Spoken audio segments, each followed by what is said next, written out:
Добар ден, драги пријатели, добро дојдовте во најновава денешна епизода и епизода за која што сум многу среќен за вас и поради вас, од причина што ќе зборуваме за една тема и еден мит кој што конечно мислам дека ќе ви го разбијам и дека конечно ќе ви дадам добра логика и факти зошто практично е мит и која е вистината и како можеби да излезете од тој можеби круг во кој што претпоставувам има дел од вас кои што се заглавени, а тоа е проблемот со митот и ставот на многу луѓе во глава дека не треба да мешаат одредени производи. Конкретно мислам на тоа дека многу голем дел од луѓето кои што се заглавени можеби во некакви диети начини на исхрана во кои што бараат брзи резултати или мерливи бројки за еден месец, за една недела и така натаму, најчесто ме прашуваат за тоа дали смеат да мешаат, не знам, месо и компир или месо и ориз и така натаму и во старт ќе ви кажам дека никаде во природата не постои не знам, производ или продукт или плод кој што има само одреден нутриент. И многу од луѓето се сметаат дека проблем е мешање на јагле-хидрати и протеини. И затоа многу од луѓето велат дека нема да мешам месо кое што има протеини со ориз или компир кој што има јагле-хидрати. Но еве ќе ви кажам во старт, и во самото, не знам, во самиот ориз, во самиот компир постои одреден број на протеини. Во самите тестенини, шпагети, макарони и така натаму постои одреден број на протеини. Но се разбира дека поголем процент од јагле-хидратите се застапени во тој производ. Но тоа не значи дека се поделени протеините и јагле-хидратите. И тоа значи дека и самата природа создава плодови и продукти кои што се комплекси од производи. Вие никаде во природата нема да најдете плод кој што ќе го скинете од дрво и ќе има само витамин С, или ќе има само одредена аминокиселина, или ќе има само одреден нутриент.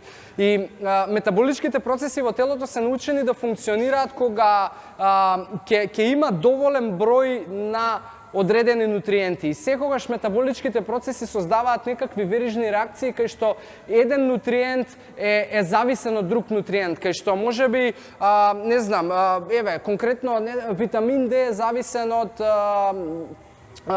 калциум и обратно. И практично тие два нутриенти си совпаѓаат еден на друг и еден без друг не може да функционираат. И повторно, само протеини доколку јадете, тоа не значи дека метаболичките процеси ќе се одвиваат како што треба. Јас разбирам дека одредени можеби групи на луѓе имаат конкретни цели кај што можеби сакаат да се чистаат, можеби се пред надпревари, така натаму имаат некои можеби поспецифични таргети и резултати кои што сакаат да ги постигнат и можеби прават некакви специфични менувања на исхраната, но тоа не значи дека за нас обичните луѓе кои што сакаме само добро чувство, не интересира можеби сериозна цел како што се стомачни и така натаму дека треба да правиме такви работи. Јас знам дека најчесто многу од вас ги прифаќаат овие работи затоа што најчесто во диетите тоа го зборува и тоа е еден огромен мит кој што еве ви кажувам дека нема врска. Не делете ништо, давајте му на телото се што му треба. Многу е пострашно да се плашите